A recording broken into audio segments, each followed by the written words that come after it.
সবাইকে জানাচ্ছি স্বাগতম। আমি রুদ্রদেব। আজকে আমরা খুব সুন্দর একটি গাণিতিক সমস্যা বা প্রবলেম নিয়ে আপনাদের সামনে উপস্থিত হয়েছি। আজকে আমাদের এই ক্লাসটা হচ্ছে প্রবলেম সলভিং ক্লাস। তো আমরা আজকে দূরত্ব এবং উচ্চতা এসএসসি লেভেলের যে জেনারেল ম্যাথ বই আছে সেখানে দূরত্ব এবং উচ্চতার একটা সুন্দর একটা গাণিতিক সমস্যা নিয়ে আমরা উপস্থিত হয়েছি। এবং আমার ইউটিউব চ্যানেল আপনারা অনেকেই জানেন যে আমার ইউটিউব চ্যানেলের নাম হচ্ছে রুদ্রজি। যারা আমার ইউটিউব চ্যানেলে নতুন আছেন তারা অবশ্যই চ্যানেলটি সাবস্ক্রাইব করবেন। এবং আজকে আমি প্রথমবারের মতো ডিজিটাল মাধ্যমে ক্লাস নিতে যাচ্ছি। জানি না যে আমি কতটুকু ভালোভাবে আপনাদের সামনে বিষয়টা ফুটিয়ে তুলতে পারবো। আপনারা যদি সর্বোচ্চভাবে আপনারা সর্বোচ্চ চেষ্টা করেন যে আমার ক্লাসগুলো বোঝার জন্য, এবং আমিও আমার লেভেল থেকে সর্বোচ্চ চেষ্টা করব যে আপনাদেরকে বোঝানোর জন্য, এবং দুইটার কম্বিনেশনে আমরা আশা করি যে বিষয়গুলো খুব ভালোভাবে আপনাদের কাছে পৌঁছে দিতে পারবো। তো আর কথা না বাড়িয়ে শুরু করি। দেখেন, আপনাদের জন্য আমি আগে থেকে এইখানে কিছু পয়েন্ট হাইলাইট করে রেখেছি। এই হচ্ছে আমাদের প্রশ্ন, দূরত্ব এবং উচ্চতার। তো এখানে আমি কিছু পয়েন্ট হাইলাইট করে রেখেছি। এবার চলেন আমরা একটু উদ্দীপকটা পড়ে ফেলি কী লেখা আছে। একটি নদীর এক তীরে কোনো স্থানে দাঁড়িয়ে একজন লোক দেখলো যে ঠিক সোজাসুজি অপর তীরে অবস্থিত 150 মিটার লম্বা একটি গাছের শীর্ষের উন্নতি কোণ 30 ডিগ্রি। লোকটি একটি নৌকা যুগে গাছটিকে লক্ষ্য করে যাত্রা শুরু করলো, কিন্তু পানির স্রোতের কারণে লোকটি গাছ থেকে 10 মিটার দূরে তীরে পৌঁছালো। খুবই সুন্দর। বলছে যে উপযুক্ত বর্ণনাটি চিত্রের মাধ্যমে দেখাও এবং নদীর প্রস্থ নির্ণয় করো। লোকটির যাত্রা স্থান থেকে গন্তব্যস্থানের দূরত্ব নির্ণয় করো। খুবই সুন্দর প্রশ্ন। তো এই প্রশ্নটা আনকমন একটা প্রশ্ন। তো এখানের কয়েকটা গুরুত্বপূর্ণ পয়েন্ট আছে, যেমন এখানে বলছে যে ঠিক সোজাসুজি। এটা আমরা যখন চিত্রটা আঁকবো তখন আমরা বুঝতে পারবো যে এই কথাগুলোর তাৎপর্য কতটুকু। তারপরে বলছে 150 মিটার লম্বা, তারপর শীর্ষের উন্নতি কোণ এবং 10 মিটার দূরে তীরে পৌঁছালো স্রোতের কারণে। আর এখানের এই যে 3 নম্বর প্রশ্নটা আছে, লোকটির যাত্রাস্থান থেকে গন্তব্যস্থানের দূরত্ব, এইটাই সবচেয়ে গুরুত্বপূর্ণ প্রশ্ন এবং লজিক্যাল প্রশ্ন, এবং ক নাম্বারটাও সবচেয়ে গুরুত্বপূর্ণ প্রশ্ন। আর মধ্যখানেরটা আপনারা যারা মোটামুটি বইয়ের অনুশীলনীগুলো প্র্যাকটিস করেছেন তারা অটোমেটিক এটা পারবেন। তো আমি এখানে ধরে নিয়েছি যারা আমার এই ক্লাসটা দেখতেছেন তারা এই চ্যাপ্টারের বেসিক আইডিয়া আপনাদের আছে, কারণ আমি এখন আর তেমন বেসিক নিয়ে কথা বলবো না। আমি এই প্রবলেম শুধু সলভ করবো এবং প্রবলেমের সঙ্গে রিলেটেড যে বিষয়গুলো আছে সেগুলো একটু বোঝাবো। তো আমরা শুরু করি। তো আমরা একটা পাশ নিয়ে নিই, এই পাশে আমরা সমস্যাটা সমাধান করব। তো সমস্যাটা সমাধান করার জন্য প্রথম প্রশ্নটা হচ্ছে যে আমাদের চিত্র আঁকতে হবে, যে উদ্দীপকের বর্ণনাটা আমাদের চিত্র আঁকতে হবে। তো যাদের কল্পনা শক্তি ভালো, যারা একটা সমস্যা দেখলে খুব দ্রুত চিন্তা করতে পারেন, তাদের জন্য এটা কোনো ব্যাপার না। তো চলেন আমরা সবার জায়গা থেকে সর্বোচ্চ চেষ্টা করি কল্পনা শক্তি কাজে লাগিয়ে আমরা এই সমস্যাটা সমাধান করি। প্রশ্নটা কী ছিল, যে একটা নদী, তাহলে আমরা একটা নদী আঁকি। এই ধরেন হচ্ছে একটা নদী, এটা একটা নদী চিন্তা করেন। এবার এই নদীতে আমার তো পানি দিতে হবে, তাই না?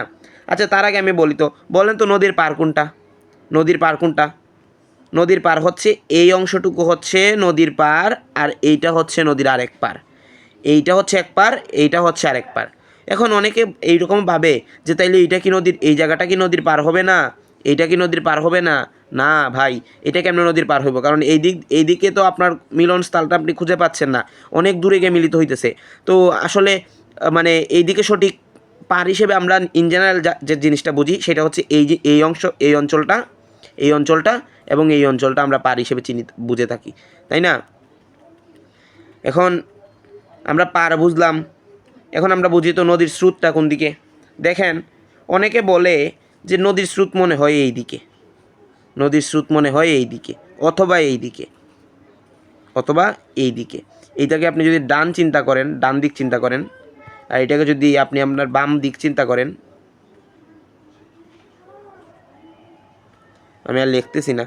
তো আপনি যদি ডান দিক চিন্তা করেন, এই অংশটা, আর বাম দিক যদি চিন্তা করেন, তাহলে অনেকে ভাবে ডান দিক থেকে বাম দিকে স্রোত অথবা বাম দিক থেকে ডান দিকে স্রোত।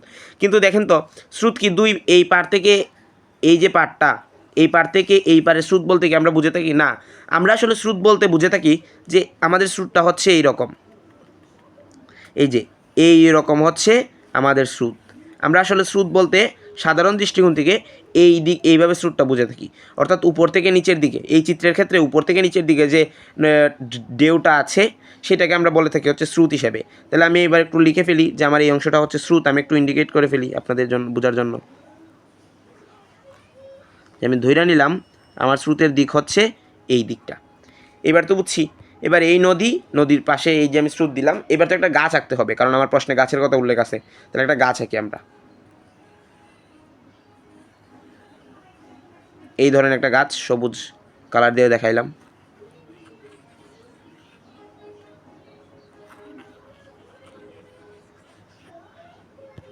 এই একটা গাছ, ঠিক আছে। এবার বলছে কি গাছের ঠিক সোজাসুজি, এই যে আমরা পড়ছিলাম সোজাসুজি, এই সোজাসুজির গুরুত্বটা এখন বুঝতে পারবেন।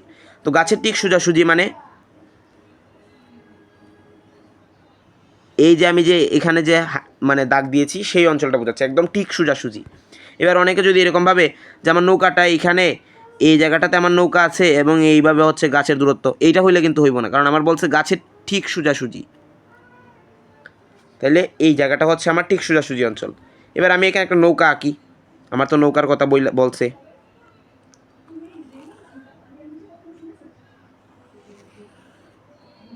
নৌকাটা আমি আঁকি একটু আপনাদের বোঝানোর জন্য,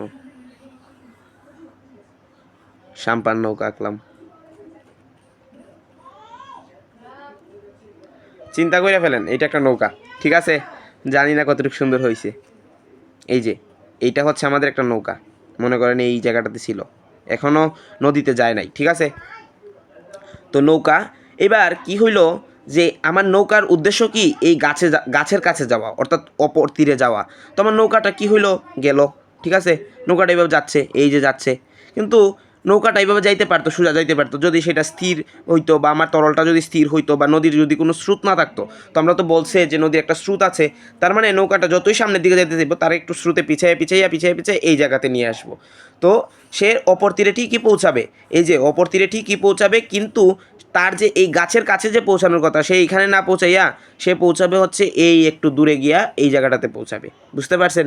তাহলে এইখানে এই গাছ থেকে এই জায়গার একটা দূরত্ব দিয়া দিছে প্রশ্নে, এই যে গাছ থেকে এই জায়গাটার একটা দূরত্ব দিয়া দিছে, এই দূরত্বটা হচ্ছে এই যে গাছ থেকে এই নৌকার এই জায়গাটার দূরত্ব হচ্ছে আমাদের মানে আমাদের প্রশ্ন অনুযায়ী 10 মিটার, এই জায়গাটার দূরত্ব হচ্ছে 10 মিটার, বুঝতে পারছি। এবার আরও কিছু তথ্য দেওয়া ছিল, তাহলে আমি আবার একটু নৌকাটাকে আগের জায়গায় নিয়ে যাই।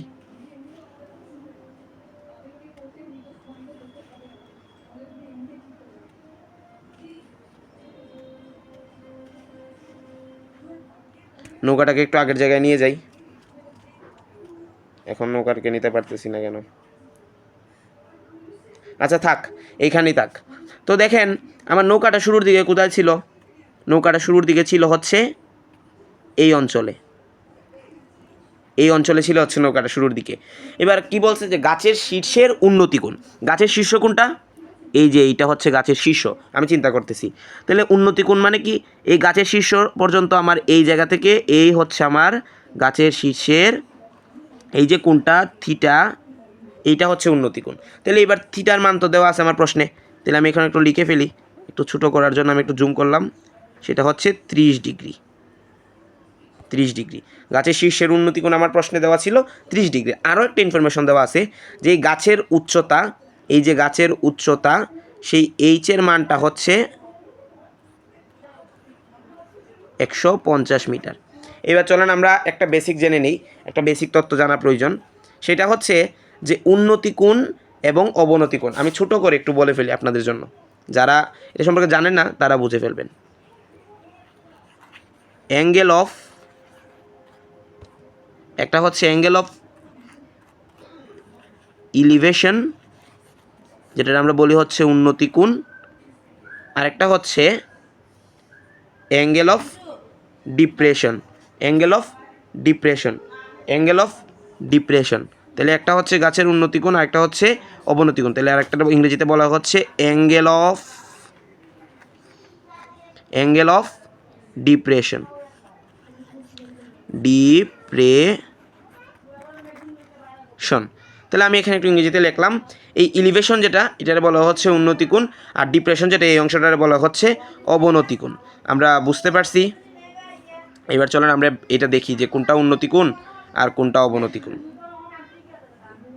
তাহলে উন্নতি কোণ কি? উন্নতি মানে কি? মানে আপনি প্রথমে আপনার যে স্তরে ছিলেন, মনে করেন আপনার এখন পড়ালেখার যে অবস্থাটা বা আমাদের যে পড়ালেখার অবস্থা, মনে করেন আমার এখন যে পড়ালেখার অবস্থা সেখান থেকে আমার পড়ালেখার অবস্থা আরও ভালো হয়েছে। তার মানে আমার যে অবস্থাটা ছিল সেখান থেকে ভালো হওয়া মানে কি আমার উন্নতি হয়েছে, আর সেই অবস্থা থেকে খারাপ হওয়া মানে কি আমার অবনতি হয়েছে। ঠিক সেম জিনিস ভাই, আপনি যদি এইটা বুঝে থাকেন এটা আপনার কাছে কোনো ব্যাপার না। এই যে উন্নতি আর অবনতি, ধরেন এটা হচ্ছে আমাদের অবস্থা, এটা হচ্ছে আমাদের কারেন্ট সিচুয়েশন। এবার এইখান থেকে মনে করেন আমার উপরে হইল, পরবর্তী সিচুয়েশনটা উপরে হইল, যে নির্দিষ্ট একটা কোণ হইল উপরের দিকে, তাহলে এই কোণটারে আপনি কি বলবেন? অ্যাঙ্গেল অফ ইলিভেশন, ঠিক আছে। এবার মনে করেন আপনার কোণটা নিচের দিকে হইল, আপনার যে এইটা হচ্ছে আপনার প্রসঙ্গ, এটা হচ্ছে আপনার প্রসঙ্গ রেখা, এই রেখাটা হচ্ছে আপনার প্রসঙ্গ রেখা। আমাদের বইয়ে এটাকে ভূতল বলা হয়েছে, আপনিও এটা ভূতল চিন্তা করেন। তাহলে এই ভূতলের উপরে হইলে আমরা বলি অ্যাঙ্গেল অফ ইলিভেশন, আর যদি ভূতলের নিচে হয় তাহলে আমরা বলবো তাকে অ্যাঙ্গেল অফ, এই যে থিটা কোণটা, এই যে থিটা না, এটা থিটা সেম থিটাই বলি মনে করেন, তাহলে এই থিটাটা হবে হচ্ছে অ্যাঙ্গেল অফ ডিপ্রেশন। তাহলে বিষয়টা ইজি। এবার আরও একটা জিনিস ছোটো করে আমরা একটু জেনে ফেলি। মনে করেন এই হচ্ছে আমার একটা বিল্ডিং, এভাবে চিন্তা করেন যে এইটা হচ্ছে আমার একটা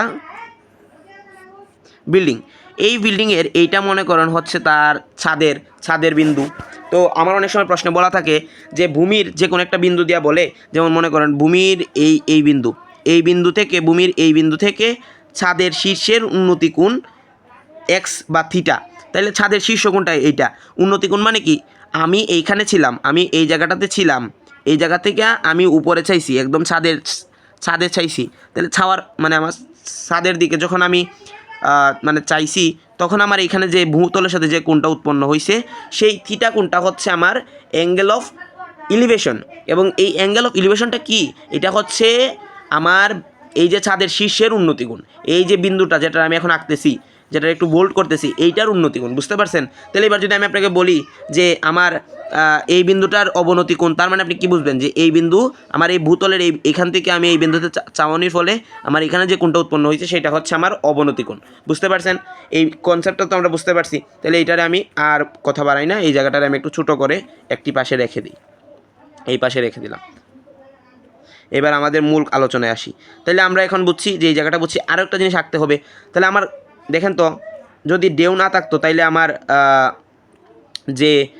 যে নৌকাটা আছে সেই নৌকাটা কোন দিকে যাইতো? বরাবর এই দিকে যাইতো, তাই না?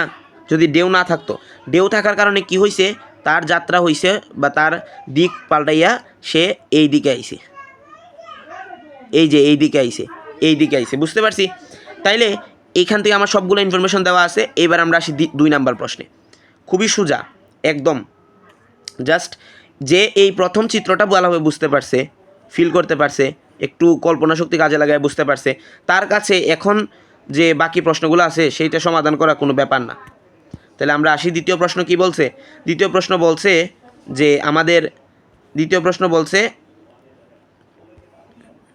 যে নদীর প্রস্থ নির্ণয় করো। দেখেন তো নদীর প্রস্থ কি? নদীর প্রস্থ মানে কি? নদীর প্রস্থ মানে হচ্ছে আমার, নদীর প্রস্থ বলতে আসলে বোঝায়, নদীর প্রস্থ মানে হচ্ছে এই যে অঞ্চলটা, এই যে আমার যে জায়গাটা আমি একটু দাগ দিয়েছি সেই জায়গাটা আমার বোঝাচ্ছে যে এতটুকু দূরত্ব আমাকে নির্ণয় করতে হবে, কারণ এইটাই তো হচ্ছে নদীর প্রস্থ, এইটাই তো নদীর প্রস্থ, এই জায়গাটা আমি যেটা এখন আঁকতেছি এইটাই তো নদীর প্রস্থ, তাই না? তাহলে আমার টার্গেট কি? আমার টার্গেট হচ্ছে এইটার মান বের করা, এই জায়গাটার মান বের করা। এবার চলেন আমরা আমাদের টার্গেট অনুযায়ী কাজ করি। দেখেন তো, একটু ভালোভাবে চিন্তা করেন, এই যে একটা ত্রিভুজ দেখতে পাচ্ছেন না আপনি? এই যে একটা ত্রিভুজ, এটা একটা ত্রিভুজ না? সাদা কালার দিয়ে যেটা আমি দেখাচ্ছি আপনাকে, এই যে এটা একটা ত্রিভুজ না? এটা একটা ত্রিভুজ। তাহলে এই ত্রিভুজটা কী ত্রিভুজ? সমকোণী ত্রিভুজ। কেমনে বুঝলাম? কারণ এইখানে 90 ডিগ্রি, এই যে এইখানে একটা 90 ডিগ্রি। তাহলে 90 ডিগ্রি হইলে আমার এই কোণটা দেওয়া আছে, এই কোণটা দেওয়া আছে কত? 30 ডিগ্রি।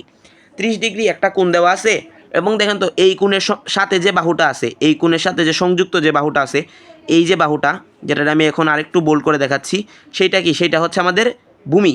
তাহলে আমি এটাকে একটু ছোটো করে এখানে ভূমি বলতেছি, ভূমির আমি বি দ্বারা বোঝাইলাম বেইস, ঠিক আছে। আর এই কোণের বিপরীত, বিপরীত বলতে কি, এই কোণ ছাড়া যে বাহুটা আছে, বিপরীত যে বাহুটা, সেইটারে আমরা বলি হচ্ছে বিপরীত বাহু। আবার অনেক সময় আমরা এটাকে লম্ব বলে থাকি, লম্বর ইংরেজি হচ্ছে পারপেন্ডিকুলার। তাহলে আমরা এই সব বেসিক আমরা বুঝে গেছি যে আমার কোনটা ভূমি কোনটা লম্ব সেইটা তো আমরা ধরতে পারছি। এবার চলেন আমরা বরাবর ম্যাথে চলে যাই। তাহলে আমরা একটু ত্রিভুজটা এঁকে ফেলি, যে আমার কোন ত্রিভুজটা ছিল।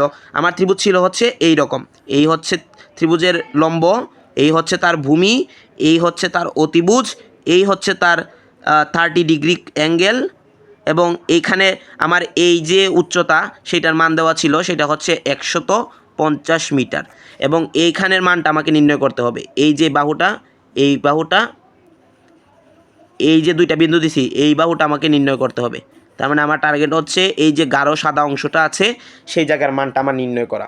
খুবই সোজা, যারা এই চ্যাপ্টারের আগের অঙ্কগুলো করে এসেছেন তারা এটা অবশ্যই পারবেন। দেখেন তো এখানে কোণ দেওয়া আছে, ভূমি এবং লম্ব দেওয়া আছে। তার মানে কোণ, ভূমি, লম্ব, এই তিনটা জিনিস দিয়ে আমার কোণ রেশিও হয়। ত্রিকোণমিতির কোণ রেশিওটা আমার এখানে হয়। ত্রিকোণমিতির যে রেশিওটা হয় সেটা হচ্ছে tan থিটা। ত্রিকোণমিতির এই যে tan থিটা সমান আমরা জানি কি, লম্ব যেটা পি দ্বারা আমি ডিনোট করছি, এবং ভূমি হচ্ছে বি। তার মানে লম্ব ভাগ ভূমি, এইটা লম্ব ভাগ ভূমি হচ্ছে কি আমার tan থিটা। লম্ব ভাগ ভূমি হচ্ছে আমার tan থিটা, লম্ব ভাগ ভূমি হচ্ছে আমার tan থিটা। এবার এটা কি হলো, লম্ব ভাগ ভূমি আমার tan থিটা। এই এতটুকু আমি খুব সুন্দরভাবে বলতে পারলাম। এবার যারা পারেন, যারা বুঝেন ম্যাথগুলা, তারা খুব ইজিলি এটা সলভ করতে পারবেন। যে লম্ব ভাগ ভূমি আমার যেহেতু tan থিটা, এখানে আমি লম্বের মানটা যেহেতু দেওয়া আছে তার মানে লম্ব বসাই দিমু। লম্ব বসাই দিলে আমি পেয়ে যাচ্ছি কি, আমি একটু বসাই, এই যে লম্বের মানটা আমি জানি কি 150, তাহলে আমি লম্ব 150 বসাই। প্রথমে tan এর মানটা বসাই। tan 30 ডিগ্রির মান কত, এটা আমরা জানি যে tan 30 ডিগ্রির মান হচ্ছে 1/√3। যারা জানেন না অবশ্যই জেনে নেবেন, 1/√3। তাহলে আমার ভূমির লম্বের মান দেওয়া আছে 150, তাহলে এদিকে 150 লিখে ফেলবো। আমি এই অতিভুজের ভূমির মানটা আমি জানি না, লম্বের মান জানি, ভূমির মান জানি না। ভূমির কী ধরছিলাম, বেইস। তার মানে আমি এইভাবে বজ্র গুণন করে দিব, আর গুণন করে দিব। তাহলে আর গুণন করে দিলে আমি লিখতে পারি ভূমি সমান হচ্ছে আমার 150√3, 150√3, এবং এইটাই হচ্ছে আমার আনসার। এই যে এই অংশটাই হচ্ছে আমার আনসার, এইটাই হচ্ছে আমার আনসার। এবার আপনারা যদি পারেন ক্যালকুলেটর দিয়ে এই বাকি অংশটুকু বের করে নিন যে বাকি অংশটুকু কি হইব। এবার আসে আমাদের 3 নম্বর প্রশ্নে, খুবই গুরুত্বপূর্ণ আরেকটা প্রশ্ন, যেটা আমি একটু স্টার মার্ক দিয়ে রাখছিলাম। 3 নাম্বারটারে আমি একটু ভিন্ন কালারে করব। 3 নাম্বার প্রশ্ন, চলেন প্রথমে আমরা প্রশ্নটা পড়ে ফেলি। কি বলছিল প্রশ্নে, এই যে দেখতে পাচ্ছেন প্রশ্নে বলা হয়েছে লোকটির যাত্রাস্থান থেকে গন্তব্যস্থানের দূরত্ব নির্ণয় করো। লোকটির যাত্রাস্থান, তার মানে আমি এই চিত্রটা খেয়াল করি, যারা এই চিত্র বুঝে তারা বাকিগুলো পারবে। লোকটা ছিল কোথায়, লোকটার যাত্রাস্থান হচ্ছে, আমি একটু সবুজ কালি দেখাই, এইটা হচ্ছে লোকের যাত্রাস্থান, এই জায়গাটা হচ্ছে লোকের যাত্রাস্থান। গন্তব্যস্থান মানে কি, গন্তব্য মানে যে জায়গায় পৌঁছাইছে, তার মানে লোকটির যাত্রাস্থান থেকে এই গন্তব্যস্থান হচ্ছে এইটা। লোকটা তো এই জায়গাতেই পৌঁছাইছে, মানে ওই যে নৌকা দিয়ে তো এই জায়গাতেই গেছে, তার মানে গন্তব্যস্থান হচ্ছে এইটা। তার মানে আমাকে এই দূরত্বটা বার করতে হবে, এই জায়গাটা বার করতে হবে। পারবেন না, পারবেন। আমি তারপরেও দেখাই দিই, এই যে এই অংশটা আছে এইটা আমি জানি, এইটা কি, এটা হচ্ছে নদীর প্রস্থ, এবং এই জায়গার মান আমার প্রশ্নে দেওয়া আছে, এই যে 10 মিটার দেওয়া আছে। এই জায়গাটা জানি, এই জায়গাটা জানি। এবার এই জায়গাটা তো আমি অটোমেটিক বার করতে পারবো। কেমনে দেখেন, আমি একটু চিত্রটা এখানে আঁকে ফেলি। এই ছিল হচ্ছে আমার নদীর প্রস্থ, তাই না? এই হচ্ছে আমার গাছ থেকে, এইটা যদি আপনি গাছ চিন্তা করেন, এই গাছ থেকে যে অংশ যতটুকু দূরে নৌকাটা গিয়ে পৌঁছাইছে সেই জায়গার মান, এবং এইটা হচ্ছে আমার গন্তব্যস্থান। এই গন্তব্যস্থান থেকে আমার যাত্রাস্থান থেকে এইটা হচ্ছে আমার গন্তব্যস্থান, এই গন্তব্যস্থান। তাহলে এই দূরত্বটা আমাকে নির্ণয় করতে হবে। আমাকে কোন জায়গাটা নির্ণয় করতে হবে, এই যে লাল কালি যেটা দিছি সেই জায়গাটা নির্ণয় করতে হবে। দেখেন তো এটা একটা সমকোণী ত্রিভুজ না? হ্যাঁ, এটা সমকোণী ত্রিভুজ। তাহলে এই জায়গার মান কত, এটার মান হচ্ছে 10 মিটার, খুবই সুন্দর। তাহলে এই জায়গাটার মান কত, এই বাহুটার মান হচ্ছে আমার প্রশ্নেতে পাইছিলাম 150√3, কারণ এইটাই তো নদীর প্রস্থ, আর এইটাই তো আমার ওই সমকোণী ত্রিভুজের আমার লম্ব বললে লম্ব। তাহলে এইটা হচ্ছে 150 √3। খুবই সুন্দর। দেখেন সমকোণী ত্রিভুজ, লম্ব দেওয়া আছে, ভূমি দেওয়া আছে, লাগবো কি আমার অতিভুজ। দেখেন ভাই, লম্ব জানি, ভূমি জানি, অতিভুজ আমার অতিভুজ বার করতে হইব, এবং আমিও এইটাও জানি যে এটা একটা সমকোণী ত্রিভুজ। আমার পিথাগোরাস দাদু যেন কী বলে গেছিলেন যে অতিভুজ স্কয়ার সমান লম্ব স্কয়ার যোগ ভূমি স্কয়ার। তো লম্ব স্কয়ার, আমরা লম্ব স্কয়ার বসাই দিই। লম্ব স্কয়ার তার মানে অতিভুজটা আমি যদি এইচ বলি, হাইপোটেনুয়াস, তাহলে এইচ স্কয়ার সমান হচ্ছে আমার লম্ব স্কয়ার পি স্কয়ার যোগ বি স্কয়ার। এখন আমার তো আর এইচের মান দরকার, এইচ স্কয়ার তো দরকার না, সেজন্য আমি এইচ রাখবো, এবং এই স্কয়ারটাকে ওই দিকে পাঠাইলে হয়ে যাবে হচ্ছে root P square plus B square, root P square plus B square. এইবার আপনারা আপনাদের নিজ দায়িত্বে ছোট্ট একটা টাস্ক আপনাদের জন্য, যে এখানে রুটের নিচে জিনিসপাতি বসাই দিবেন। পির মান কি 150 √3 হোল স্কয়ার, প্লাস বির মান কি, ভূমি হচ্ছে আমাদের কি 10, তার মানে 10 স্কয়ার বসাই দিলে আপনাদের এই এইচের মান অটোমেটিক চলে আসবে। তারপরে আপনারা এটা নিজ দায়িত্বে করে ফেলবেন। আমি আর এখানে করে দেখাচ্ছি না, এটা আশা আমি আপনাদের দায়িত্বে ছেড়ে দিয়েছি, কারণ আমি জানি যারা আমার ভিডিওগুলো দেখেন তাদের এইগুলো সম্পর্কে ন্যূনতম হইলেও আইডিয়া আছে। তো আবার শুরুর দিকে আসতে চাই, যে এইখানে আমাদের আলোচনা শেষ করতে যাচ্ছি, এবং জানি না আলোচনাটা কাদের কাছে কীরকম লেগেছে, আশা করি এই বিষয়টা ভালোই লাগবে। তো এই ক্লাসটা আবারও বলি যে এই ক্লাসটা ছিল হচ্ছে যাদের এই দূরত্ব উচ্চতার বেসিক কনসেপ্ট ক্লিয়ার, এবং যারা নবম দশম শ্রেণীতে পড়েন তাদের জন্য এই ক্লাসটা। কারণ এখন মনে করেন কেউ একজন দূরত্ব উচ্চতা সম্পর্কে কোনোবার পড়েই নাই, এখন সে আসলো এই ক্লাসটা দেখতে, সে আসলে বোঝাটা তার পক্ষে কঠিন হয়ে যাবে। তো এই কথাটা বলে আমি আমার ক্লাস শেষ করতে চাই, যে সবাই আমরা গণিত বিজ্ঞানকে ভালোবাসবো, অন্তর থেকে সেটাকে আমরা মজা নিয়ে পড়ব। তো সবার এই আনন্দময় যাত্রার সাথে আমিও আছি, আমি রুদ্রজি। তো আপনারা সবাই আমার চ্যানেলটি সাবস্ক্রাইব করবেন। ধন্যবাদ।